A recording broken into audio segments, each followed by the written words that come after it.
Hello and welcome to the Lordly Verdict with me, Mitchell. Now, I'm going to review a game that, while a bit late, has been coming up my review thing for a long while. 15 days specifically.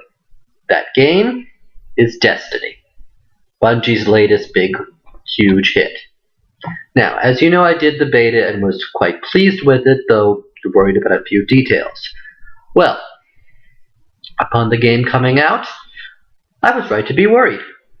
The few details ended up becoming a bit of a big deal. Now, for those of you unfamiliar with how Destiny plays, it's basically Halo, only an MMORPG. All battles are instanced and essentially play out like your typical Halo level. If you played Call of Duty or Halo, you know how it plays. There are a large amount of enemies in a set area. You go through the area, kill all the enemies, repeat. Sometimes you interact with an object, and that's about it. Now, the first thing that I saw about this is it lacks the scripted events that Halo has. While the levels themselves are beautiful, usually it's just get to the objective, interact with it as Ghost, and trigger a horde of enemies. There's a lack of stuff like the moving platform puzzles in Halo 4, are the going through the library, which was in Halo 1, which was one of the more hated levels, are anything outside of big building with lots of cool stuff. Now, there's at least one area that does have a lot of cool stuff. That's on Venus, I believe. You get on an archive. That's a quite dynamic arena. And that's one of the flaws. There's not a lot of dynamic arenas. But still, the actual core gameplay plays a lot like Halo with a little mix of Borderlands. Instead of the normal 2 weapons, you have 3. You can actually dynamically switch weapon types in-game. You have your heavy weapon, essentially your assault rifle or pistol, and that's been divided into the scout rifle, assault rifle, and auto rifle. You also have your sub-weapon, which is shotgun, sniper rifle, or fusion rifle. Unfortunately, the fusion rifle is a bit overpowered and the shotgun's a bit underpowered now. The shotgun only does damage when you have an enemy right in front of you, and at that point in time, the fact that you have such a good melee attack renders it well nigh useless. Sniper rifle is too hard to use unless it's very far away and is good for what it does, which leaves the fusion rifle, which is awesome, does as much damage as a sniper rifle, and really I never used anything but. Plus it's elemental, which is really nice and does some nice stuff against enemies with shields. The helmets themselves are actually a nice touch too, giving a bit of switching to it. Instead of switching between Covenant and human weapons for shields, you just use fusion rifle that's matched to the enemy's type. And each enemy race has its own set of shields it relies upon. Let's see. There's a huge variety of enemies, and I really like it. There's 4 races, each with at least 4 different bad guys. And that leaves a good 16 types of enemies throughout the gameplay.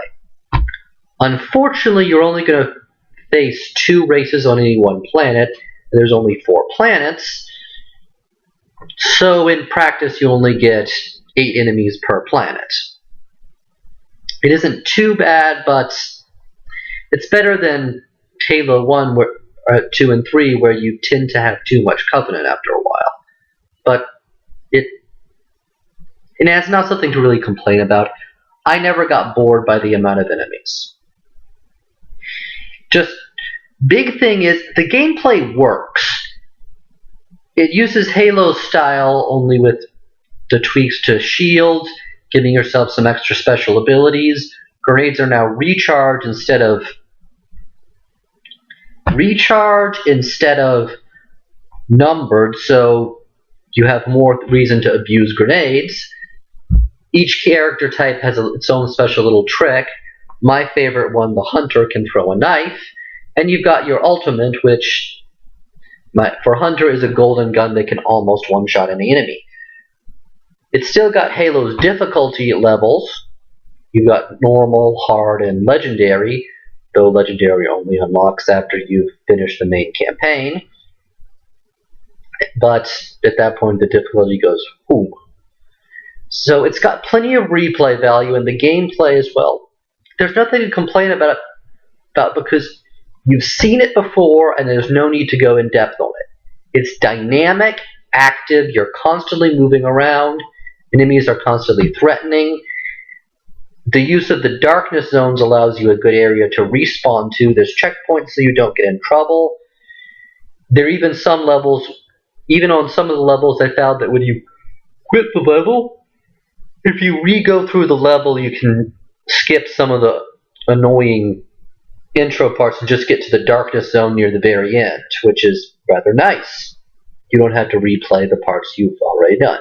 It's got patrol missions to give you mini levels to have fun with.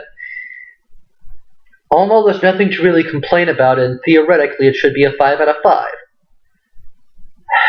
The problem with this, and the reason why it's not a 5 out of 5 in the mediocrity, is staying power.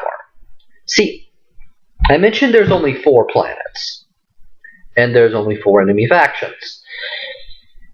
This is supposed to be an MMO at a $60 game. You've got about 10 hours of gameplay, and while that's really great for a shooter and better than Halo 4, you can still beat it in a rental. A long rental, admittedly, but a rental nonetheless. I mean, if you rent it from Redbox, you'd probably end up almost be better than buying it if you didn't marathon it. But if you did marathon it, you can theoretically beat it in a vacation week.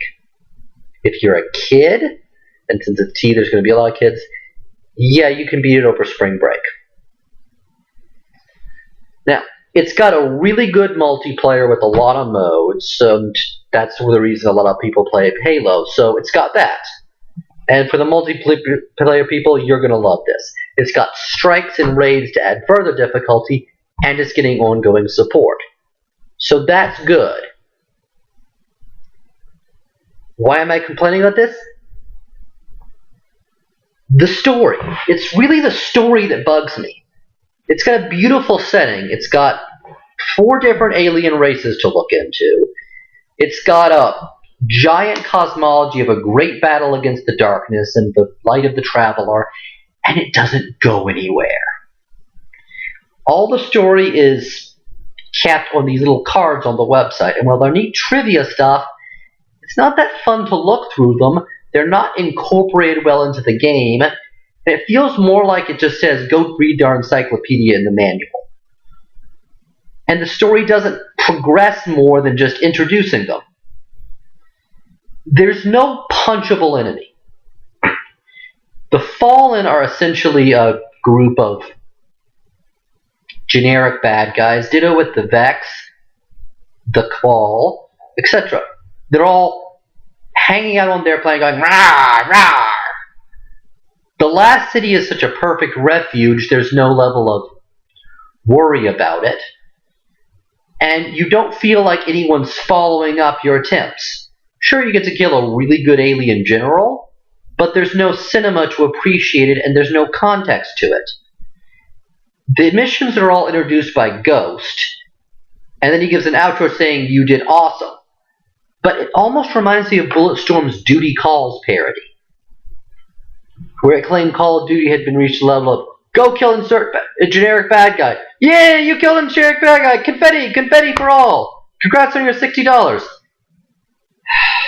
It's not appropriate for Call of Duty until Ghosts, maybe, and even then there's still other stuff to it, but it really does fit like this game.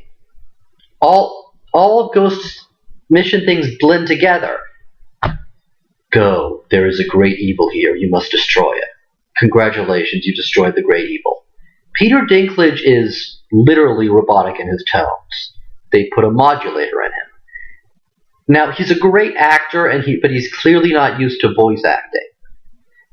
His takes are rather obviously done with him in a studio just getting line after line from the script, and the director doesn't look like he made a good deal to set the scene for him. And unfortunately, he has to carry the whole damn show. The main hero speaks like 5 lines in the entire series. It's Master Chief style, just silent and awesome. All the characters there are cardboard cutouts. There's like 2 main characters who get lines. No, 3 main characters who get lines. I'm not counting the shopkeepers and all, because they do nothing. They're given really cool bios on the cards, and none of it comes up in game. Fallen are given cool bios and explanation cards, and it never comes up in game. They never establish a scene. Like, you pretty much reclaim Earth from the Fallen single-handedly, and all it means is you get a chance to go to the moon. You pretty much wipe the hive off the moon, and that's brushed over. At the end of things, you didn't really accomplish anything until your final mission. In which case you killed a generic artifact of doom that was doing something doomy. That's really all you learn. The Exo Stranger, Exo in this case stands for exposition, is the only character who gives you plot points, and there's just go. There's a greater evil than anything you can think of. Shoot it in the face. There's the Queen of the Awoken, who's actually pretty damn awesome. But, she's got a main character with her too, so there's actually 4 named characters. But the speaker only appears in 2 scenes. The Queen of the Awoken and her bodyguard are pretty much one character split into 2. You have the mysterious queen and her evil advisor. They're archetypes, and they don't move beyond the archetypes. Then you've got the mysterious stranger who could practically call herself Obi-Wan Kenobot. And her only duty is to say, there is a great darkness coming. No, literally. The enemy is called the darkness, and there's a shard of evil there. You never get to learn what the Vex are, the final big bads, and the shard of darkness you fight is, what the frack is this? You never learn anything close to what the Traveler is. None of the questions they bring up are answered, and all in all, it feels like a really good pilot. And it costs $60, and if you're a story junkie like I am, you don't get... the story's generic. It's really neat, but it kind of leaves you feeling unfinished. Still, the game's damn fun. I mean, I definitely say this is worth a rental. Upon careful consideration, despite my complaints, the sheer base gameplay is still good. You've got dynamic enemies, they've got good AI, you've got a lot of levels to do, about 20 of them. I'm rating this a 4 out of 5, but with a note. Buy it if you've got the time. If not, it's definitely worth a rental from Redbox to see if you can take yourself on the basic gameplay. If you liked Halo for the gameplay, you're going to like this. If you liked Halo's multiplayer, you're going to love this. And honestly, I'd say it's still a Call of Duty killer. The multiplayer is fun and dynamic. The strikes are awesome. It's definitely a better game than Call of Duty Ghosts. But, I don't know. First expansion's coming out, and that might pop me to at least rent it again. And if I gotten more money on one of my trade-ins, or you have a gift card, definitely worth getting, but it's still only a 4 out of 5, and it really could be better.